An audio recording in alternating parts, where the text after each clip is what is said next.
Hello everyone, welcome back to my channel behind the food. আপনিও কি আমার মতো কুলফি লাভার? ইয়েস, তাহলে এই ভিডিওটি আপনার জন্যই। আপনি যদি অথেন্টিক কুলফি মালাইয়ের স্বাদ পেতে চান তাহলে অবশ্যই ভিডিওটি না টেনে দেখতে থাকুন। কুলফি তৈরির মেইন উপকরণই হচ্ছে দুধ, আর এটা অবশ্যই গরুর খাঁটি দুধ হতে হবে। আর তাই একটি প্যানে আমি 4 লিটার দুধ নিয়েছি। এখন এই 4 লিটার দুধ মিডিয়াম আঁচে জাল দিতে থাকবো।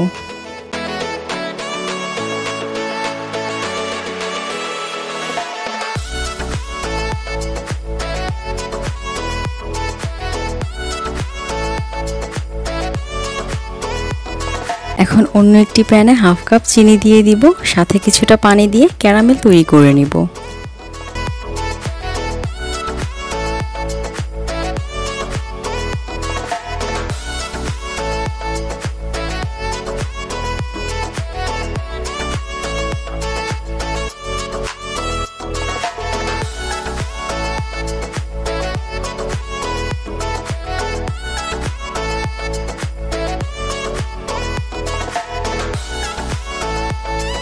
দুধটা 2 ঘন্টা জাল দেওয়ার পর এই পর্যায়ে আমি ক্যারামেলটা দিয়ে দিব।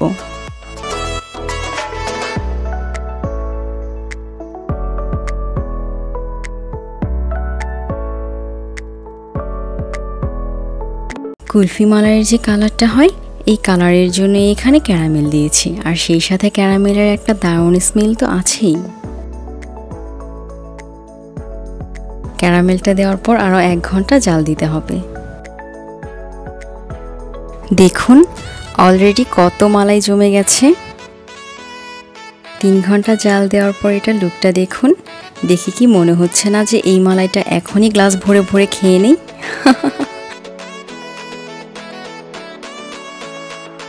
এখানে 4 লিটার দুধ জাল দিয়ে আমি 1.5 লিটার করে নিয়েছি।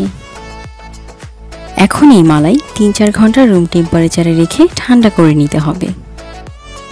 ঠান্ডা হয়ে যাওয়ার পর এখানে চিনি দিয়ে দিচ্ছি হাফ কাপ। তার মানে এই পুরো রেসিপিতে আমি চিনি দিয়েছি 1 কাপ পরিমাণ। আপনারা চাইলে স্বাদ অনুযায়ী বাড়িয়ে কমিয়ে দিতে পারেন। এখন দিয়ে দিব 1 কাপ পরিমাণ পানি।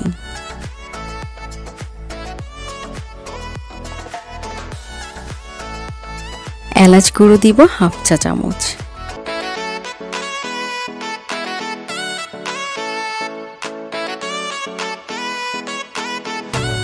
দেখুন কি পরিমাণ মালাই জমেছে। এখন কুলফির জন্য মাটির জারে কিছুটা পরিমাণে মালাই নিয়ে নিচ্ছি।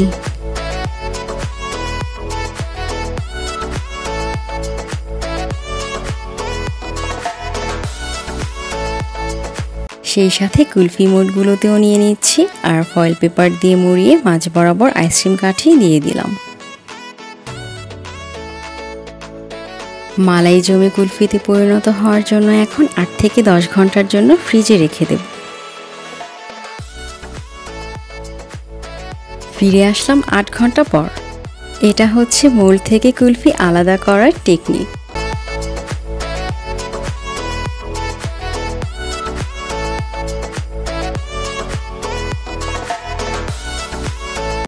দেখতে কি অসাধারণ, তাই না?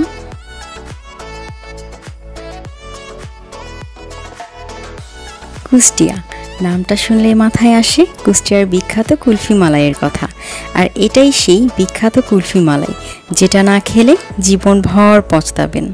তাই এই রেসিপিটি স্টেপ বাই স্টেপ ফলো করে নিজেরাই ঘরে বসে বানিয়ে ফেলুন কুষ্টিয়ার অথেন্টিক কুলফি মালাই।